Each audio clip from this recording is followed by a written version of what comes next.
안녕하세요. 수익을 말하다의 강동석입니다. 오늘도 루카스 투자자문의 이승조 리서치 본부장과 함께하겠습니다. 안녕하십니까? 네, 안녕하세요. 네, 복잡계 투자혁명 벌써 27번째 시간입니다. 최근 현물 시장에서 외국인의 매도 추세가 금리 인하가 결정되었음에도 불구하고 지속되고 있습니다. 이런 상황이 언제까지 지속될 수 있을지 먼저 본부장님께 여쭤볼게요.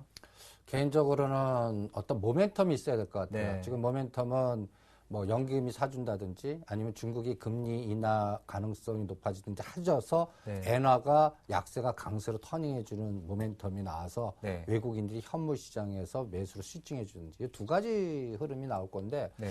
그거를 우리가 공부하는 외국인의 수급 분석 이거를 제가 매트릭스 분석이라고 표현했습니다.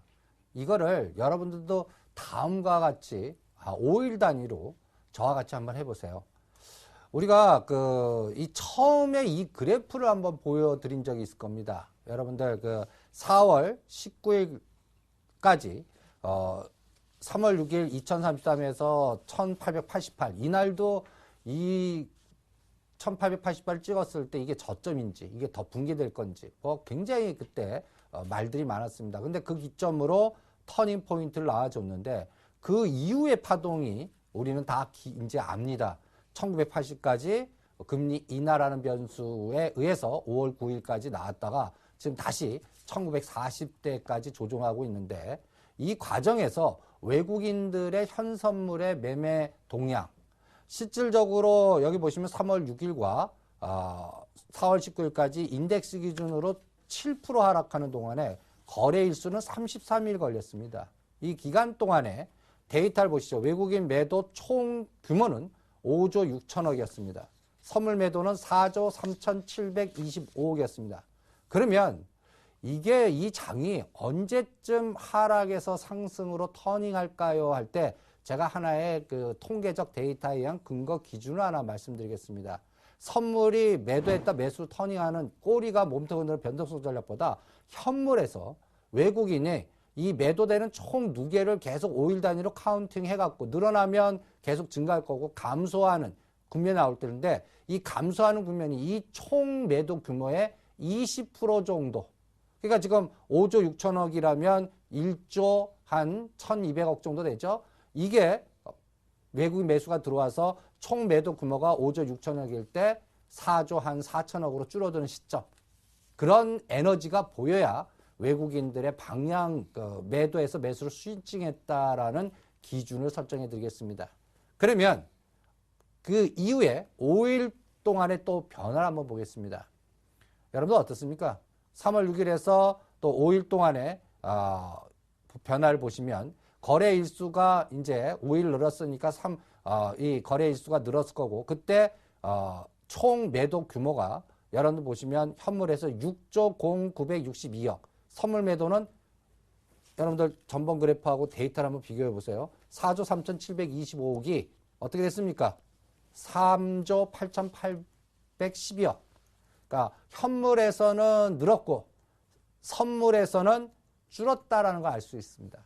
그러니까 매도는 계속하는 과정에서 선물에서 매수가 들어오면서 거의 매수 에너지에 의해서 1888에서 1960대까지 대반등이 나왔던 것을 알 수가 있습니다. 그러면 전번 금요일까지의 데이터입니다. 이게 전번 금요일까지의 여러분들 이게 월요일날 녹화인데 전번 금요일날 장중에 34포인트 급락하는 파동에서 거래 일수 대비 현물 매도가 6조 6,900억 상당히 계속 늘고 있죠. 이게 그러니까 현재 6조 거의 7천억 정도인데 여기에서 20% 정도 규모라면 한 1조 여러분들 보시면 한 3, 4천억이 매수가 들어와야 외국인들이 매도해서 매수로 스위칭했다라고 보겠습니다. 그런 형태가 안 나오면 외국인들은 계속 6월 말 뱅가드 펀드라든지 어떤 모멘텀이 나올 때까지 지속적으로 매도해갖고 그거를 메꿔줄 수 있는 거는 선물 쪽의 매도가 매수로 스위칭해서 꼬리가 몸통을 흔들어서 프로그램 매매라든지 변동성 매매에 의해서 뺐다 올렸다 하는 그러한 선선물 간의 선물에서 매수 에너지가 들어왔을 때 가능한 얘기고 만약에 그렇지 않았을 때에는 이러한 매도의 에너지가 시장을 계속 짓누르면서 요번에 1888에서 1988까지 100포인트 가까이 되돌림을 줬습니다. 거기에 딱 중심값이 1135거든요. 그러니까 요번 주 내내 앞으로 이 1935포인트 전후에서 지지력이 형성되는가 검토해 주시고요. 만약에 현물에서 외국인이 계속 매도하는데 선물에서 매도가 매수 입증하면 빠졌다 대반등 정도지 이 고점을 돌파하는 에너지는 안 보겠습니다. 그러면서 대형주는 이러한 프로그램 매매나 변동성 매매에 이용당하는, 그러니까 삼성전자 기준으로는 145만 원과 150만 원의 좁은 박스에 갇혀 있는, 그래서 상승 추세가 되려면 삼성전자가 150만 원이 저항이 아니라 지지가 되면서 155만 원도 돌파해주는 그런 모멘텀이 나와야 되는 그런 형태로 시장을 분석하겠습니다. 그래서 이번 시장의 전체적인 큰 틀은 외국인들의 그 매매 터닝 포인트가 지금은 엔화가 약세가 되니까 우리나라 쪽을 지금 6조 거의 9천억 정도 팔았죠. 이 파는 동안에 일본은 100조 이상을 계속 사옵니다. 계속 늘어나요. 그러니까 지금 미국 10년짜리 국제 가격이 올랐다 떨어지면서 이 유동성이 안전자산에서 유동성장으로 아시아권으로 들어오는데 오히려 일본 쪽으로 가지 우리나라 쪽은 오히려 통계적으로 매도해갖고 오히려 우리나라 매도, 일본 매수 이런 형태가 나와주고 있는 게 문제가 아닌가라고 생각합니다. 이 전환점은 아까 초대에도 말씀했지만 중국이 금리 인하를 해서 엔화 약세 속도를 둔화시키는, 여러분들 위엔화 강세, 엔화 약세죠. 근데 금리 인하하면 위엔화가 잠시 약세를 터닝할 때 엔화가 약세에서 강세, 요 국면에서 전체적인 하나의 모멘텀이 형성됐고 그게 안 나오면 오히려 큰 수익 났다. 이제 일본 쪽에서 너무 당장에 급등이 나왔으니까 이제 엔도 이제 한 103엔에서 105엔까지 가서 단기간에 105엔에서는 더 돌파하기 힘들어. 그래서 시세 차익을 현실화시켜서 이제 일본 거를 매도하고 일본 자산을 매도하고 한국 자산이 그동안 상대적으로 저평가 됐으니까 한국 자산으로 수익증하는 이러한 에너지가 자연적으로 나오기 전까지는 전체적 시장은 계속 변동성 전략과 아직까지 바닥이 아닌 이런 형태의 시장이 전개될 거다 봅니다. 여기에서 그러면 하나의 아까 매도 규모를 매일 누계 해갖고 늘렸다 줄였다 하면서 전체적 수익증 비율을 총 매도 규모의 20% 잡는다면 여러분들 그것보다 더 빨리 잡아낼 수 있는 방법이 하나 있어요. 그거를 다음 데이터 갖고 한번 측정해 주시기 바랍니다. 여러분들 이 데이터는 제가 5월 3일 날 한번 보여드린 적이 있습니다. 5월 3일 날 전체적인 그 코스피 총 시가총액이 1133조고 코스닥은 124조입니다.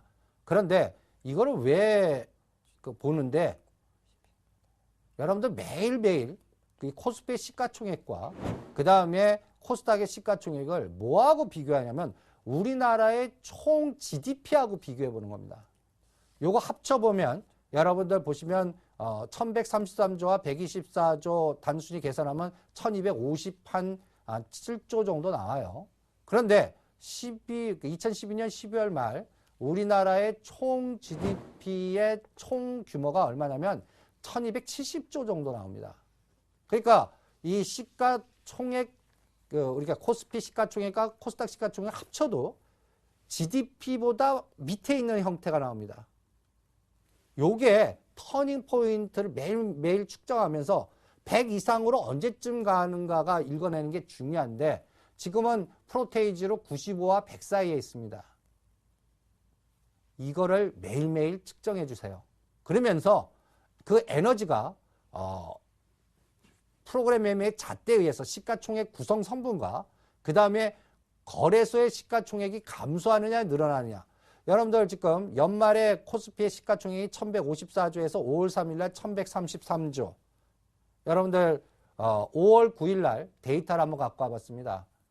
왜 5월 9일자 데이터를까지 봤냐면 금리 인하하고 1980 갔던 고점의 가격대입니다. 근데 한번 보시죠.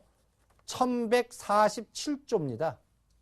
1147조. 이 이후에 우리 시장은 거의 1980에서 1940대까지 빠졌으니까 2% 조정한 거예요. 그러면 여기서 2% 감소시키면 지금은 한 1120조에서 25조 정도 된다는 얘기입니다. 요게 그 증감의 폭을 계속 추적해 나가는 겁니다. 아니, 그거를 왜 증감 추적해놨는데 이게 제자리 뛰게 하고 나서 요게 터닝해 줘야 돼요. 최대 어디까지 감소할 수 있냐면 저는 이 1147조가 1100조도 위협할 수 있다라고 봅니다.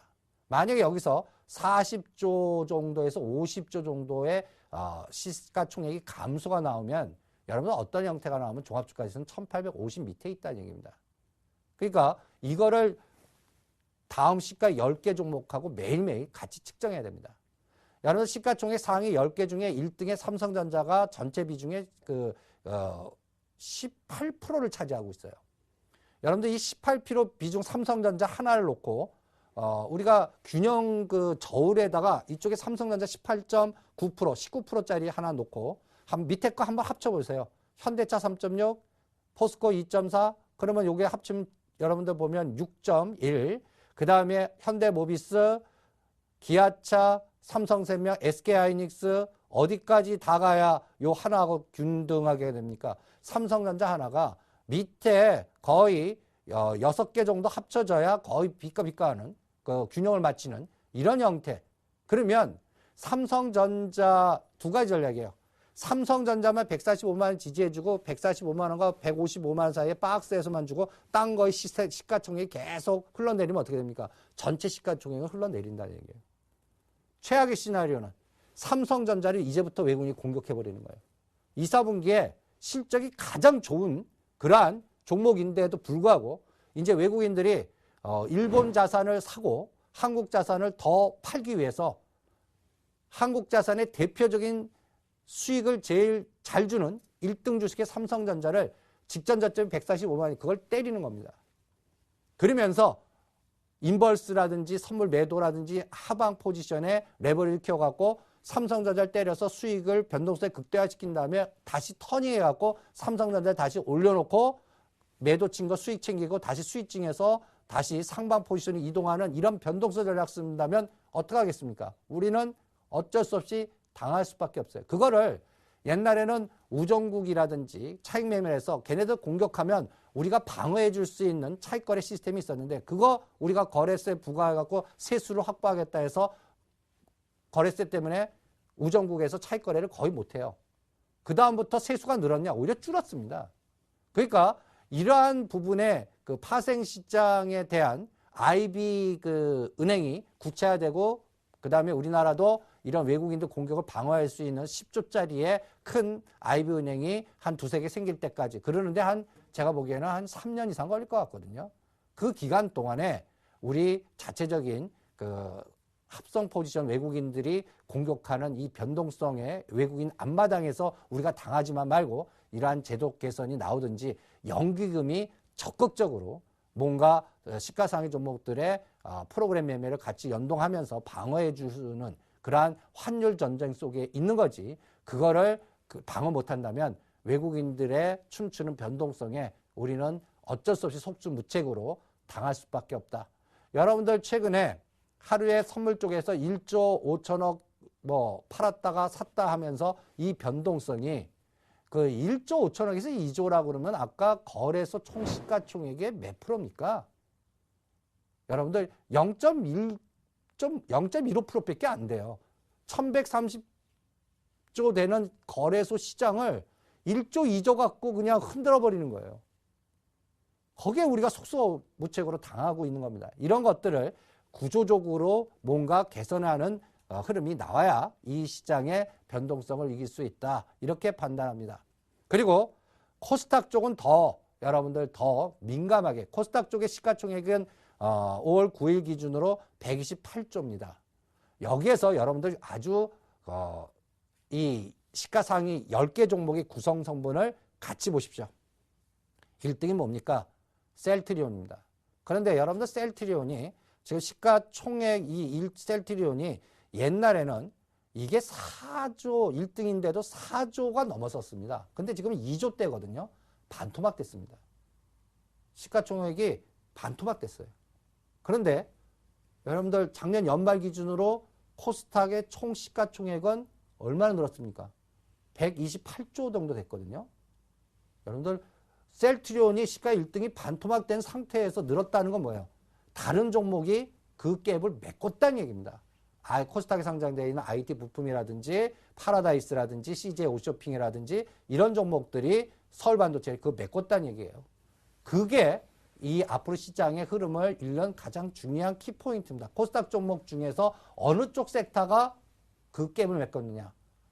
통신 유틸리티, OLED IT 부품주들, 그 다음에 중국 관련 내수주, 뭐 파라다이스라든지 GK라든지 홈쇼핑이라든지 이런 종목들이 CJ ENM, 홈쇼핑 관련주 이런 것들이 그 갭을 다 메꿨습니다. 그러니까 코스닥 종목도 특화돼서 뭔가 주도주 물줄기를 하나 잡아주고 있는 거고 거래소도 뭔가 IT 중심의 순환매만 잡아주고 있는데 이게 방향을 못 잡는 거예요. 삼성전자 갖고 155만 돌파하고 막 치고 나가줘야 되는데 그런 장이 안 나오지 않습니까?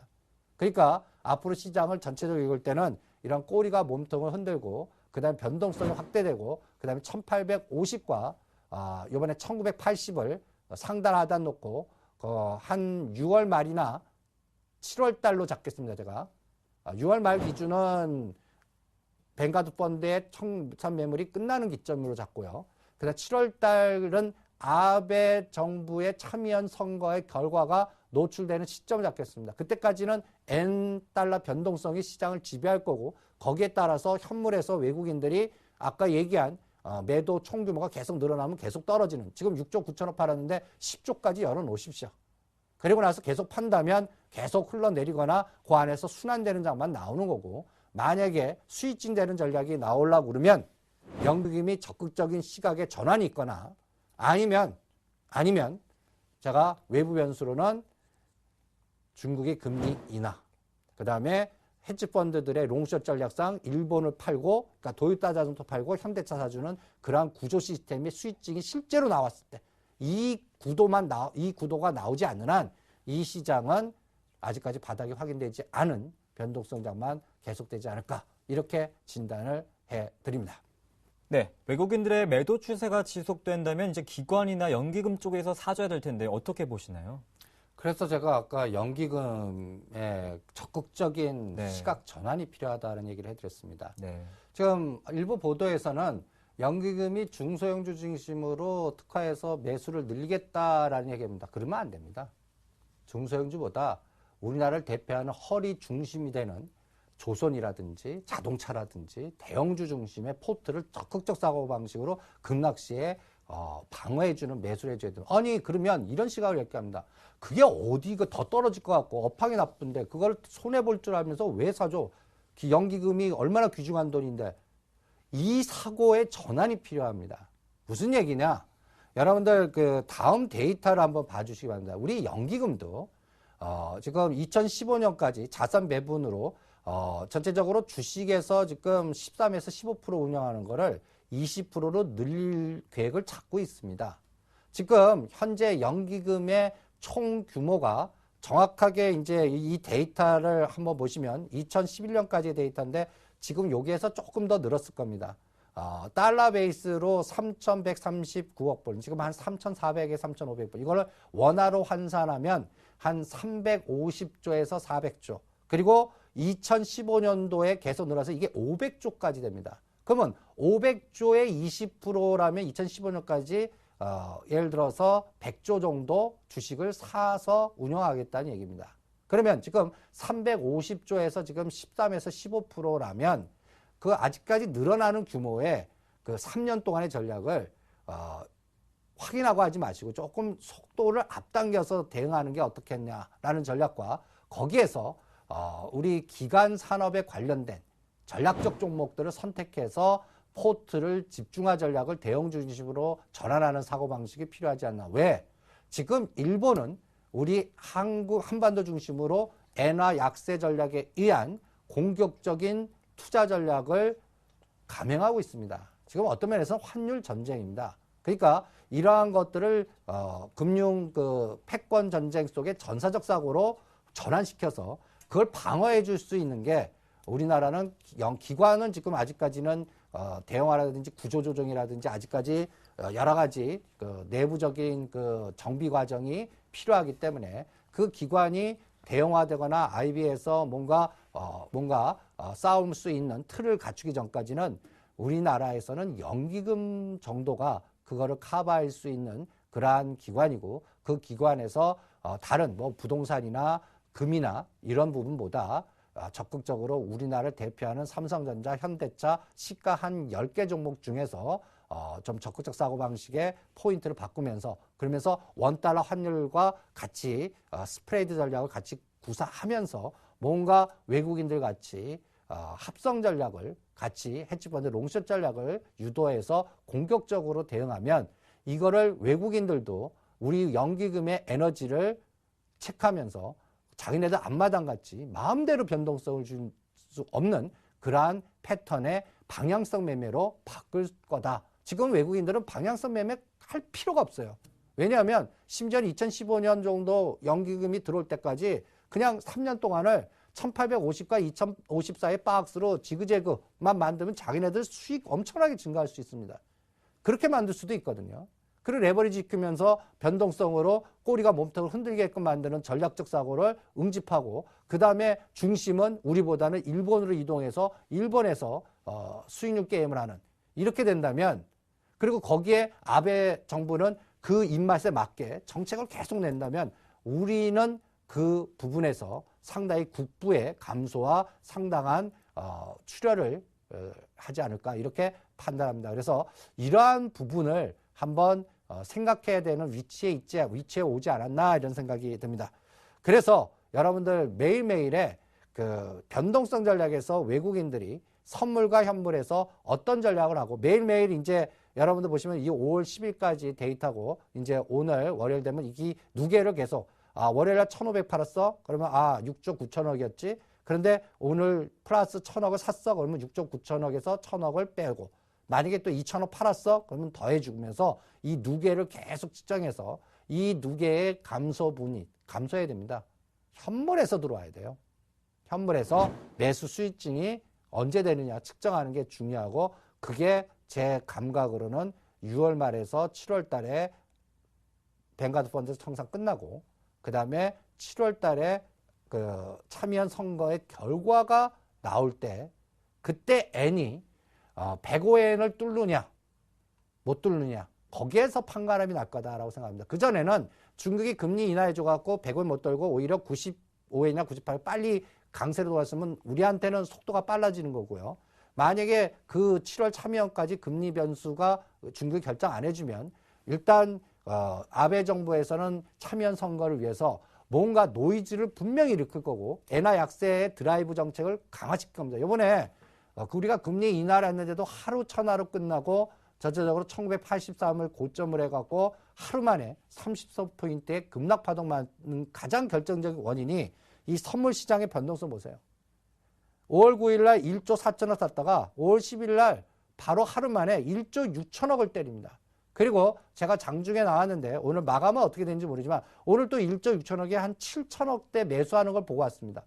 즉 우리나라 같이 이 선물 시장에 조 단위로 매도했다 매수했다는 이 유동성장이 전 세계에 없습니다.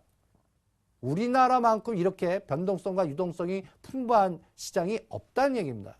그러니까 얘네도 아주 신났어요. 그걸 우리가 방어도 못해요. 그러니까 이런 방어를 할 수 있는 파생시장의 구조적인 틀의 재전환이 필요하거나, 아니면 예를 들어서 우정국이 다시 차익거래를 시작하게끔 하자든지, 아니면 여러 가지 어떤 방책을 쓰는 수밖에 없고, 그 다음에 아니면 연기금이 적극적으로 시가상위 풀을 만들어 갖고 그 외국인이 급락할 때 오히려 현대차 같은 거 오히려 사주고, 그 다음에 오를 때 하는 이 풀에 의한 변동성 전략을 역전략으로 조절해 주면 외국인들이 이 앞마당같이 마음대로 휘젓고 다닐 수 없다라는 생각을 갖게 합니다. 이 포인트를 여러분들 숙지하시면서 연기금 담당자 되시는 분도 한번 검토를 한번 해보시는 게 어떻겠나, 이렇게 건의를 드리는 차원에서 이러한 변동성 전략하고, 앞으로 시장은 그래서 7월 달까지 N달러, 원달러의 간격, 이 스프레드가 대세를 결정하고, 거기에 외국인들이 현물에서 매도해서 매수로 스위칭해 주지 않는 한, 그런 모멘텀을 결정할 수 있는 변수가 나오지 않는 한 이 시장은 계속 변동성 전략이 지배할 거다, 이렇게 판단을 해드리겠습니다.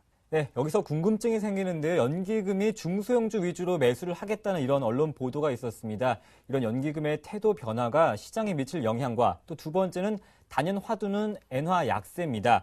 지난 주말 엔달러 환율이 101엔을 가볍게 넘어서면서 4년 7개월 만, 근 5년 만에 최고치를 기록했는데요. 또 지난 10일과 11일 열린 유로존 재무장관 중앙은행장 회담에서도 사실상 엔저 정책을 용인하는 분위기입니다. 이렇게 된다면 엔저 현상이 언제까지 이어질 수 있을까요? 아까 그게 이제 7월 달 그 참여연 선거의 결과에 따라 네. 그 드라이브가 더 105엔을 치고 나가서 110엔까지는 전 개인적으로 열어놓고 네, 있습니다. 근데 110 110엔까지 만약에 간다면 네. 우리 장은 1800도 깹니다. 아. 그러니까 그런 변동, 그러면 현대차 기준으로는 17만 원에서 막아내지 못하고 직전 네. 저점 거기서 한 2만 원 정도 더 빠진다는 얘기인데 그렇게 되지 않기 위한 여러 가지 선제적 대응이 필요하다라는 네. 연결 아까 연금이라든지 우리나라도 적극적으로 한미 동맹 구축에서 미국과 일본이 손잡고 그다음에 국제적이 지금 보면 엔저를 용인해주고 있거든요. 네. 이 용인해주는 분위기를 뭔가 좀 변화시켜 줄 수 있는 대응 정책을 해야 될 겁니다. 그 대응 정책의 하나가 중국은 금리 인하 정책이 있을 거고 그러면 우리는 뭐가 있을까 할 때 선제적 대응이 있습니다. 그 선제적 대응이라는 건 뭐냐? 우리가 미국이 일본의 엔저를 지금 보이지 않게 용인하고 있는 거를 오히려 우리나라의 파트너십을 더 강화시키면서 일본의 손보다는 우리나라의 손을 잡아주든지 아니면 양손을 균형 있게 조절할 수 있는 균형 감각을 해줄 수 있는 뭐랄까요 당근과 채찍을 우리가 설정해서 줘야 된다고 생각합니다. 그걸 규모적으로 보면 전 30조 당근 정책이라고 전 표현하고 싶은데 이게 무슨 얘기냐면 한 10조 정도는 한미 주한 미군의 방위비 분담. 요새 보시면 한반도 중심으로 미국의 항공모함이 와서 북한의 대잠수함 관련된 대응 훈련을 지금 하고 있습니다. 그런데 이런 것들이 왜 나올 거고 만약에 여러분들 이 미국의 항공모함이 우리나라 왔다는 건 그 규모의 비용이라든지 이런 게 엄청날 겁니다. 근데 이런 게 왜 형성됐을까라는 걸 한번 생각을 해 보십시오. 저는 앞으로 지금 최근에 청와대 불미로선 사건으로 인해서 이게 묻혀 있지만 한미 군사 동맹이라든지 요번에 박근혜 대통령께서 미국에 가서 갖고 여러 가지 얻은 수확이 분명히 있을 겁니다. 이 중에 저는 이 부분이 반드시 있다라는 생각이 듭니다. 그런데 이게 지금 시장에 발표도 못하고 노출도 안 돼 있는 상태가 아닌가라고 생각을 합니다. 거기에서 우리가 보이는 것만 보지 말고 보이지 않는 부분을 체크한다면 미국의 항공모함이 우리나라에 처음 입항해서 군사훈련을 한다. 이 부분은 앞으로 미국과 한국의 군사적인 동맹관계의 과정에서 이 분명히 비용이 있을 겁니다. 이 비용에 대한 부분이 전체적으로 무기를 구입해 준다든지 아니면 미국에 우리가 러시아 천연가스보다는 이제 셰일가스로 다변화시킨 걸 준다든지 이런 부분이 전체적인 미국의 국익과 우리나라의 국익이 서로 윈윈해 갖고 합의 전략으로 시너지 효과 나오는 이런 정책적 변화가 이 한미 군사 훈련의 이 과정에서도 벌써 노출된 거 아닌가라는 생각이 들어서 요 포인트가 앞으로 셰일가스 종목, 그 다음에 방산 종목 이런 것들이 하나의 시가상의 종목들에서 모멘텀이 형성되고 있고 이게 되면 외국인들 보는 시각에서는 신뢰할 수 있는 하나의 여러분들 핵 보유한다고는 뭐예요? 방위 전략에 핵을 보유했기 때문에 공격을 못하는 이런 형태의 같이 이러한 우리 한국의 방위의 안전자산으로서의 신뢰도를 높일 수 있는 여러 가지 어떤 정치적인 상황이 확인돼야 외국인들이 지금 6조 9천억 계속 매도하는 거를 매수로 스위칭해주는 하나의 전환점이 나올 거다라고 보는 겁니다. 그거를 우리가 어디서 감을 잡을 수 있냐면 N과 원의 스프레드 갖고 보는 겁니다.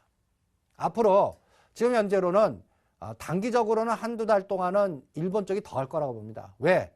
우리는 거의 7조 파는데 그 사이에 일본은 100조를 투여했거든요.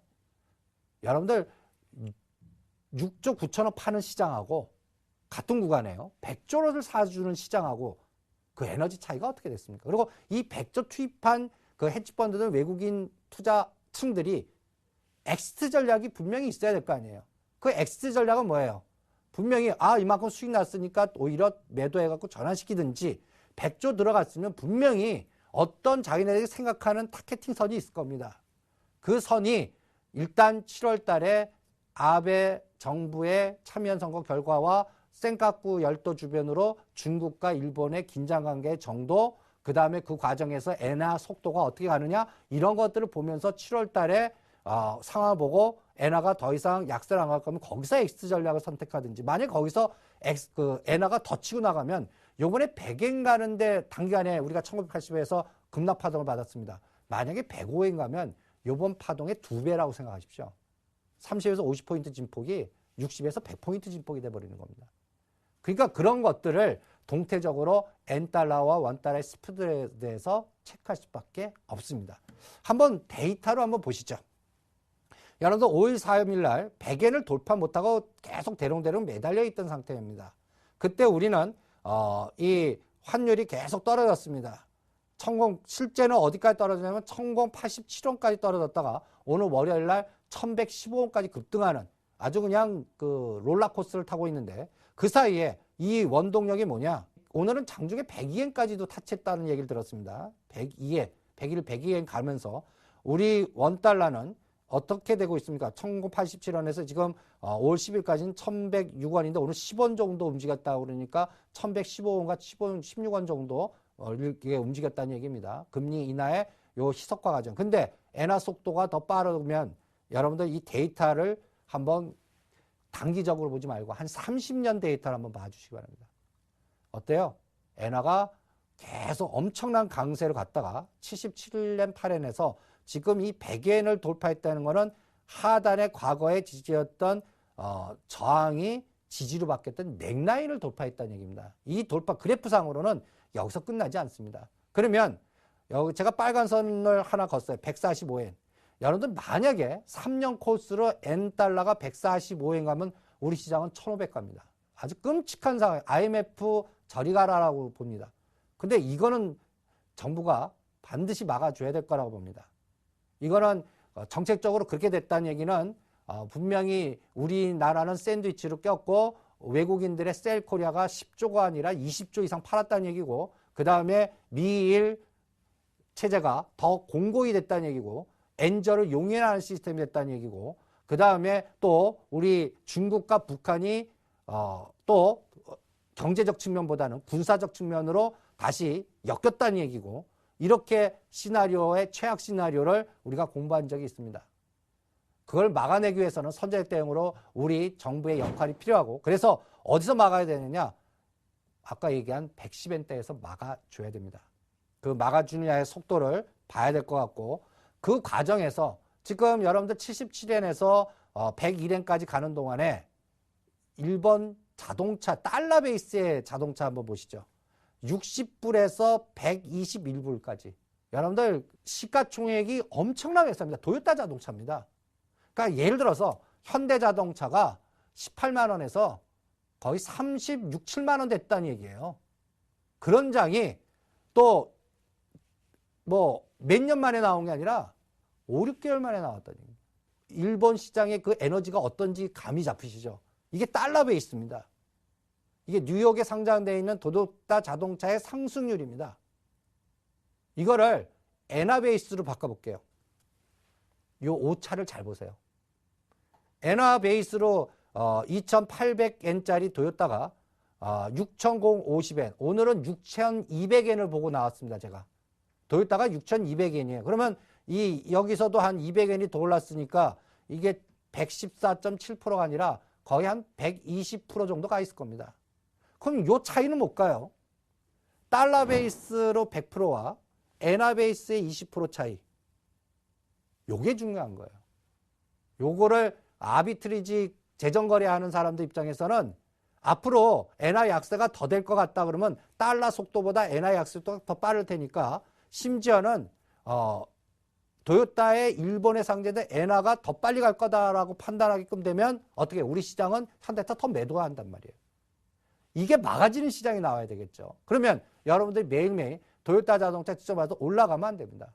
제자리 뛰고 해서 오히려 떨어지면서 현대차가 올라가는 스위칭 전략이 나와야 돼. 그래서 도요타가 빨간 색깔이고 그 다음에 그 파란 색깔이 현대차인데 과거 4월 19일 날 저점이 17만 7천 원이었거든요.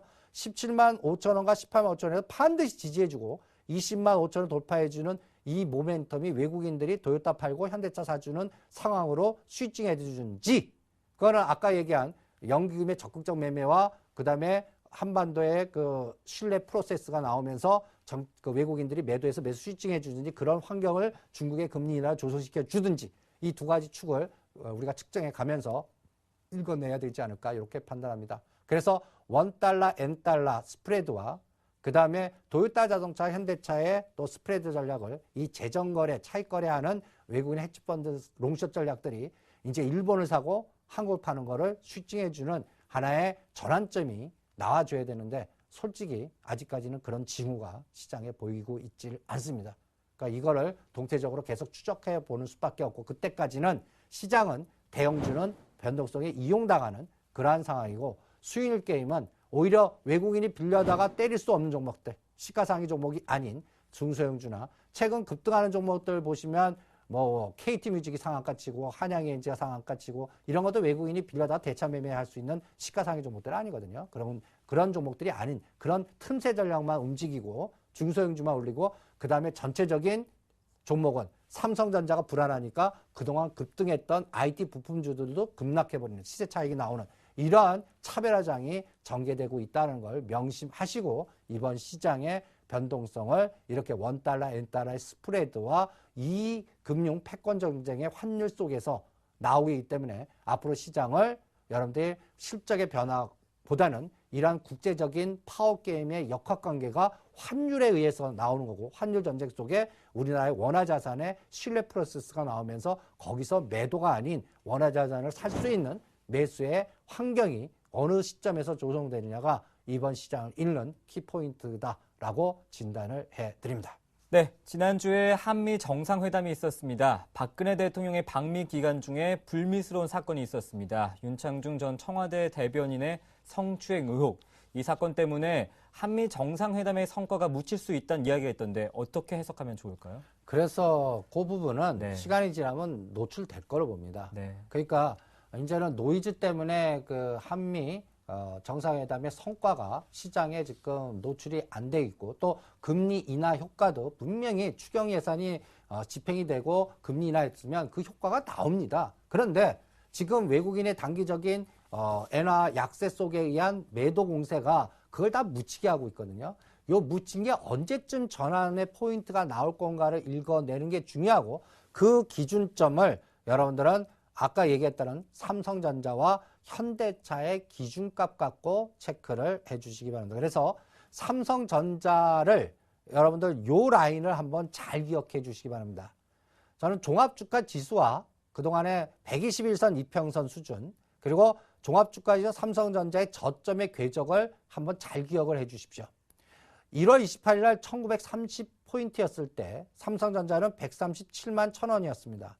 이때는 저기 연초 1월 3일 그 2042포인트에서 1930까지 거의 110포인트 빠지면서 삼성전자가 거의 20만 원 가까이 빠지는 패턴이 나왔던 자리입니다. 그 다음 대반등을 또다시 157만 원 줬다가 눌림목이 3월 18일에 있었습니다. 이때는 종합주가지수가 1946포인트고 삼성전자는 143만 원에서 저점 형성되면서 여기서 막아냈습니다. 그러고 나서 또 156만 원까지 대반등을 줬습니다.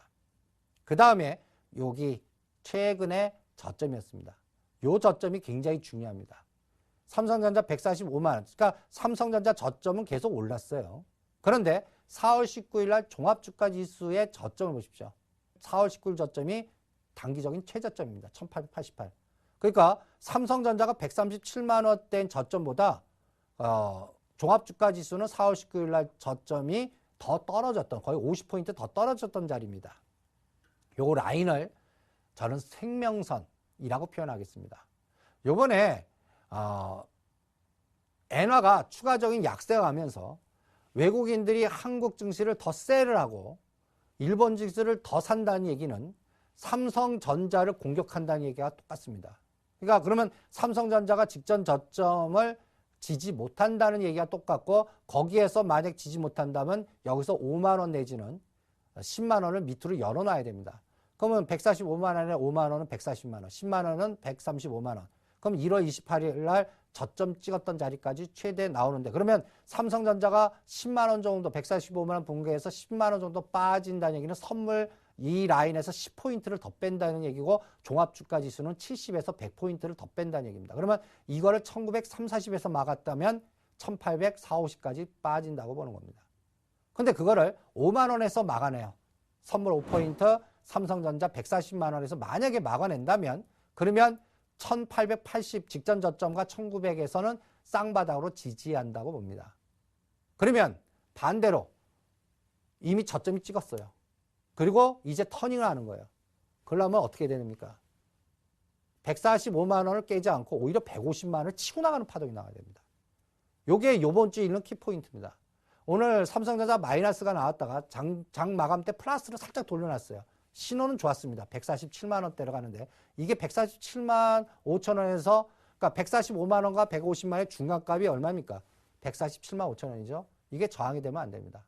여기서 한 평균적으로 5만 원 정도를 더 올려서 152만 원과 3만 원 정도 돼야 조정하더라도 150만 원을 깨면 지지해주는 어떠한 방어력이 형성되는 이런 장이 뭐 선물 매수에서 들어왔던 프로그램 차익거래 비차익에서 들어왔던 현물에서 매수를 수익지하는 게 가장 좋은데 아직은 당장은 그게 안 보이니까 변동성 전략에서 나와서 이런 파동이 나와주면 외국인들이 뺀 거를 다시 땡겨놓고 팔아먹는 이러한 시소식 매매를 할 수 있는 신호를 삼성전자에서 읽어내는 거고 또 하나 지금 갤럭시 S4의 속도가 중요하다고 생각을 합니다.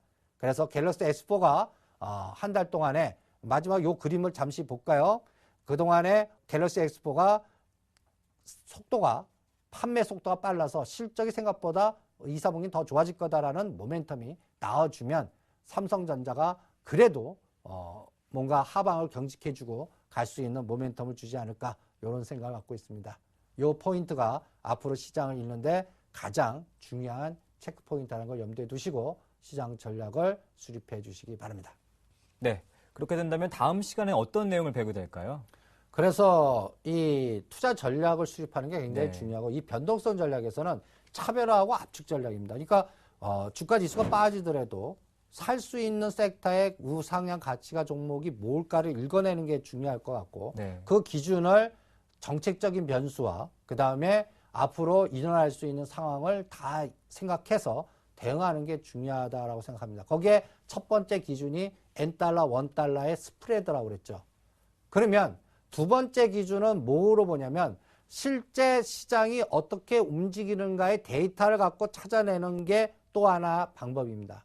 그럴 때 여러분들 4월 19일 날이 이번 파동의 저점이었죠. 그리고 현재까지 실제 시장이 뭐 중심으로 올랐나 한번 빨리 보는 겁니다. 그리고 다음 주 요거에 대한 구체적인 전략을 또 자세하게 세워드리겠습니다.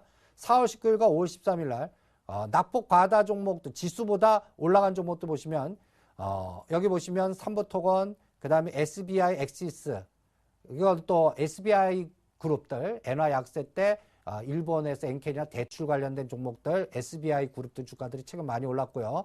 그 다음에 또 보성파워텍 그리고 삼천당제약 그 다음에 또 솔리드 대부분들 올라간 종목들 보시면 통신 유틸리티 쪽 아니면 납폭 과다주들 중에서 구조조정에 돌아가는 종목들 이런 것들 또 원자력 관련 종목들 그 다음에 또 전력 설비 관련된 종목들 이런 것들이 통신 유틸리티 중심으로 많이 올랐습니다.